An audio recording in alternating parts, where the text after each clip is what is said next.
बच्चों हो गई। अब आगे चलते हैं। अब आप इसमें ग्रामर में देखिए, read the aloud sentence and notice the word in bold.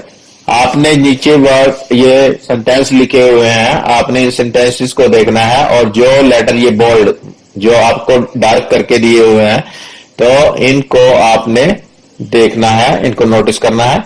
Aryan ate an apple. Aryan किसी व्यक्ति का नाम है, आर्यन एक पर्सन है, तो आर्यन एट एन एप्पल। उसके बाद सेकंड सेंटेंस में देखेंगे, चिल्ड्रन वर प्लेइंग फुटबॉल। अब चिल्ड्रन वर्ड को बोल्ड करके दिया हुआ है, डार्क उसमें दे रखा है। उसके बाद है they went to Delhi yesterday. They went to Delhi yesterday, और इसमें दे जो वर्ड है उसको बोल्ड किया हुआ है। उसके बाद फोर्थ सेंटेंस को देखेंगे, our house has 3 rooms. Our house जो है यहाँ पर बोल्ड दिया हुआ है। अब बच्चों आप देखिए, पहले में आर्यन जो है उसको बोल्ड करके दिया हुआ है, सेकंड में चिल्ड्रन को बोल्ड करके दिया हुआ है, थर्ड में दे को बोल्ड किया हुआ है, और फोर्थ सेंटेंस में आवर हाउस को बोल्ड किया हुआ है। A sentence has 2 parts. तो कोई भी सेंटेंस होता है उसके 2 पार्ट होते हैं, एक होता है सब्जेक्ट एंड सेकंड पार्ट होता है प्रेडिकेट। तो यहाँ पर सब्जेक्ट और प्रेडिकेट हमारे पास 2 पार्ट होते हैं। In above sentence the words in bold are subject. आपको जो ये ऊपर वर्ड देख रहे हैं सेंटेंस में जो बोल्ड किए हुए हैं, अब हमने जिनको सर्कल करके रखा है, जो वर्ड हमने सर्कल किए हुए हैं, ये जो वर्ड है ये सब्जेक्ट है। क्या है? सब्जेक्ट। और जो बाकी का पार्ट है, the rest part of the sentence is called predicate. क्या कहते हैं उसको? प्रेडिकेट बोलते हैं हम। The subject is thing a person that the sentence is about. मतलब जिसके बारे में वो वाक्य या सेंटेंस कहा गया है वो व्यक्ति या वस्तु हो सकता है सब्जेक्ट। और it can consist of 1 word और मोर देन 1 वर्ड। जो सब्जेक्ट है वो एक वर्ड का भी हो सकता है और एक से ज्यादा का भी। अब आपने देखिए आवर हाउसेज, इसमें 2 वर्ड्स हैं, आवर और हाउसेज, तो ये मोर देन 1 वर्ड। अब जो बाकी का पार्ट है वो प्रेडिकेट है। अब आगे इसी में एक्सरसाइज करते हैं। हाँ बच्चों देखिए, इसमें सेंटेंस में circle the subject under the predicate, underline the predicate in each sentence given below. आपने क्या करना है, नीचे दिए गए सेंटेंसेस में से आपने सब्जेक्ट को सर्कल करना है और जो प्रेडिकेट पार्ट है उस सेंटेंस का उसको आपने अंडरलाइन करना है। अब जैसे हम फर्स्ट आपका सेंटेंस देखते हैं, तो फर्स्ट सेंटेंस है ग्रैंडफादर वॉक स्लोली। अब इसमें आप देखेंगे किसके बारे में बताया गया है, ग्रैंडफादर के बारे में बताया गया। तो ग्रैंडफादर हमारा यहाँ पर क्या हो गया, सब्जेक्ट हो गया, तो इसको हम क्या कर देंगे, सर्कल कर देंगे। उसके बाद जो रेस्ट पार्ट है इस सेंटेंस का, वॉक स्लोली, तो वॉक स्लोली क्या है, प्रेडिकेट है, तो इसलिए हम इसको अंडरलाइन कर देंगे। तो ये हमारा कंप्लीट हो गया। इसी तरह से हम सेकंड सेंटेंस को देखते हैं, शी सैंग ए ब्यूटीफुल सॉन्ग। अब देखिए सी जो है वो सब्जेक्ट है और सैंग a beautiful song is predicate. तो सी को हम सर्कल कर देंगे और सैंग ए ब्यूटीफुल सॉन्ग को हम अंडरलाइन कर देंगे क्योंकि ये प्रेडिकेट है। उसके बाद थर्ड सेंटेंस देखेंगे, गीता स्पीक्स इंग्लिश फ्लुएंटली। अब इस सेंटेंस में आप देखेंगे जो गीता है वो एक सब्जेक्ट है, तो इसलिए हम गीता को सर्कल कर देंगे। स्पीक्स इंग्लिश फ्लुएंटली, जो rest part of the sentence है वो हमारा प्रेडिकेट है, इसलिए हम इसको अंडरलाइन कर देंगे। फोर्थ सेंटेंस देखेंगे आप, our garage is very big. अब यहाँ पर कुछ बच्चे हो सकता है आवर को सर्कल कर दें सब्जेक्ट समझ के, बच्चों यहाँ पर आवर गैरेज पूरा ये 2 वर्ड्स का हमारा सब्जेक्ट है, तो हम यहाँ पर सब्जेक्ट में आवर गैरेज को सर्कल करेंगे। आवर गैरेज, तो इसको सर्कल कर देंगे। इज वेरी बिग, जो rest part of the sentence है इसको हम अंडरलाइन कर देंगे बिकॉज इट इज प्रेडिकेट। अब आगे देखिए 5th सेंटेंस पे आते हैं। A large crowd greeted him at the airport.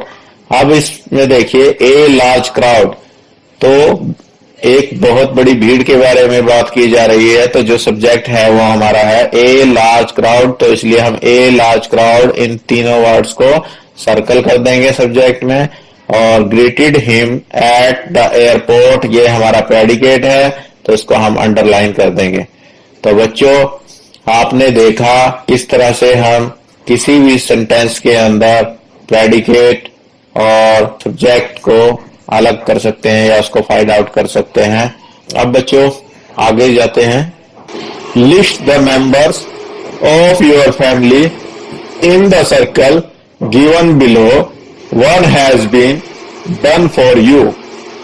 आपने बीच में फैमिली दिया हुआ है, आपने फैमिली में जो भी आपके मेंबर हैं उनके आपने रिलेशन लिखने हैं, सिर्फ यहाँ पर जो रिलेशन में जो नेम बोलते हैं, और आपने एक करके दिखा रखा है। जैसे यहाँ पर लिखा हुआ है ग्रैंड फादर, तो ग्रैंड फादर लिखा हुआ है, आप क्या लिखेंगे यहाँ पर ग्रैंड मदर, तो यहाँ पर आपका आ जाएगा ग्रैंड मदर।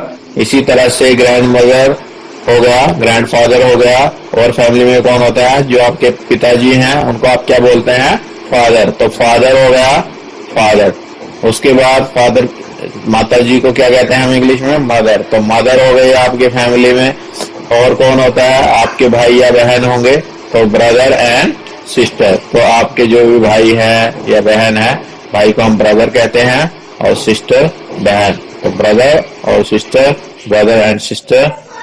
बच्चों अब आप इस कविता को गुड मैनर्स को मेरे साथ एक बार दोहराएंगे। Good manners are like flowers, good manners are like flowers. They have some magic powers. They have some magic powers. Please, sorry, thanks. Please, sorry, thanks. I like money in the bank. I like money in the bank. Use them and see. Use them and see. How good you can be, how good you can be. बच्चों please कब कहा जाता है, if you ask for something usually से। अगर जो आप किसी से कुछ पूछते हैं, किसी के कुछ करने के लिए कहते हैं किसी से, तो आप प्लीज कहते हैं usually. If someone does something nice for you, अगर जो कोई आपके लिए बहुत अच्छा काम करता है तो आप क्या कहेंगे बदले में, thank you. If you do something wrong you से सॉरी, अगर जो आपसे कुछ गलती हो जाती है तो आपने सॉरी बोलना है। और आप इन शब्दों की मैजिक पावर देखिए, जब आप इनको इस्तेमाल करेंगे आपका प्रेज होगा। अब आगे बच्चों इस एक्टिविटी के अंदर आपने क्या करना है, स्लिप्स बनाने हैं और आपने ये काउंटिंग लिखनी है। बच्चे बारी बारी से आएंगे और ये अब जैसे यहाँ पर लिखा हुआ है 1, तो बच्चे लिखेंगे 1।